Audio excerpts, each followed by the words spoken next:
جھوٹ نہ بولو چاہے سب کچھ دینا پڑ جائے، جھوٹ بول کے پیسہ نہ بچاؤ، دھوکہ دے کے کاغذات نہ بناؤ۔ یہاں کی لڑکیوں سے اس لیے شادی کرنا کہ میرے کاغذات بن جائیں، اللہ کے واسطے ایسی ذلت کے کام نہ کرو۔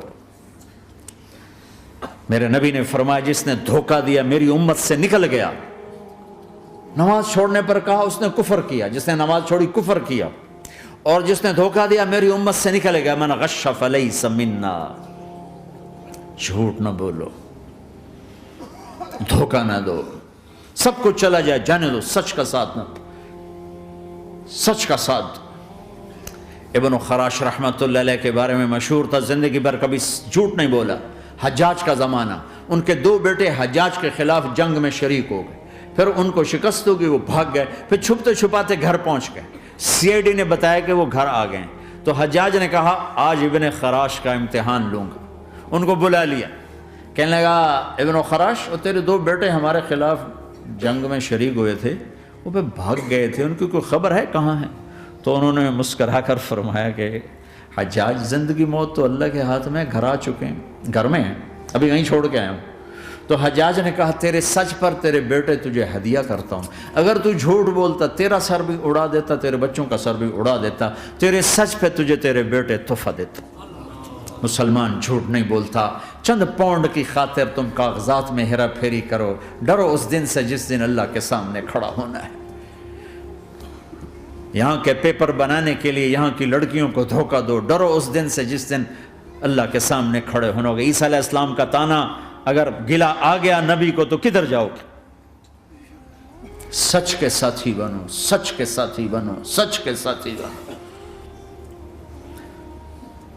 ٹیکس دینا پڑے دو، دنو، تم پہ خرچ ہوتا ہے۔ ایک طرف 4 پیسے ہیں، ایک طرف سچ ہے، کہ مسلمان سچ بولتا ہے، جھوٹ نہیں بولتا۔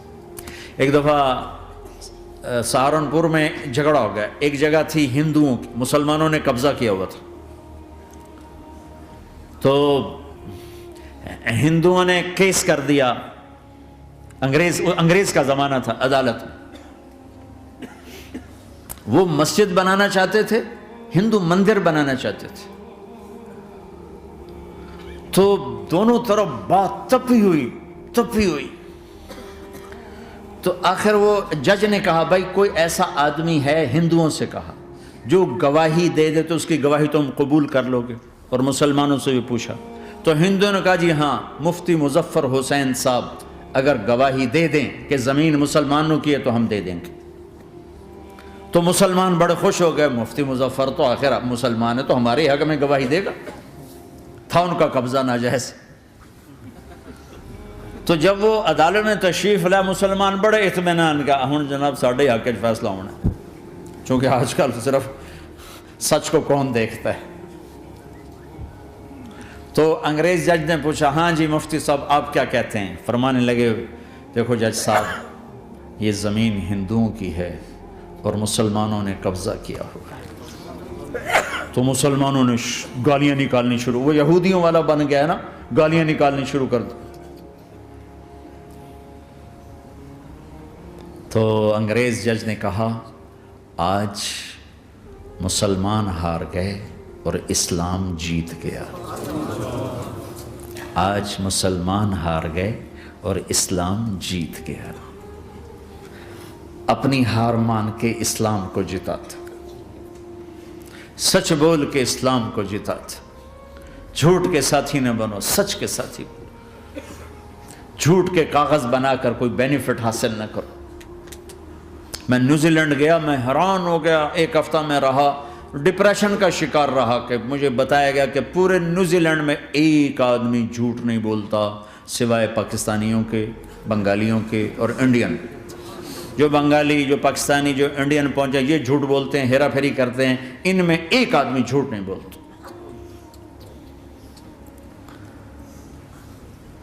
سچ تو ایک عالمی صفت ہے، جو اللہ کو نہیں مانتا وہ بھی کہتا ہے سچ بہت اعلیٰ چیز، اور تمہیں تو تمہارا نبی کہہ رہا ہے الصدق ینجی والکذب یہلک، سچ نجات دیتا ہے، جھوٹ ہلاک کرتا ہے۔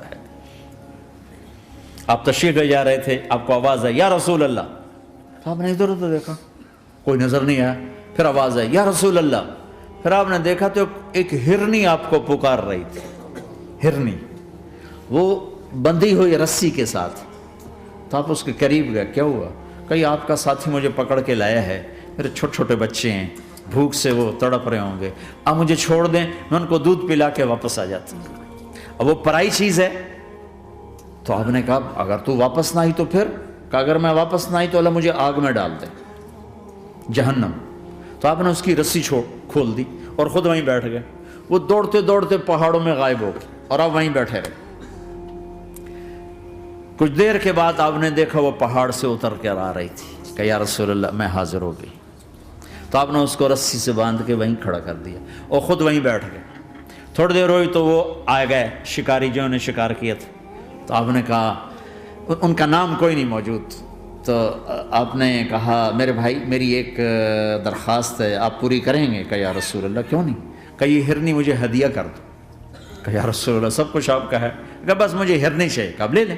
تو آپ نے اس کی رسی کھولی کہ جا بیٹی اپنے بچوں کے پاس موج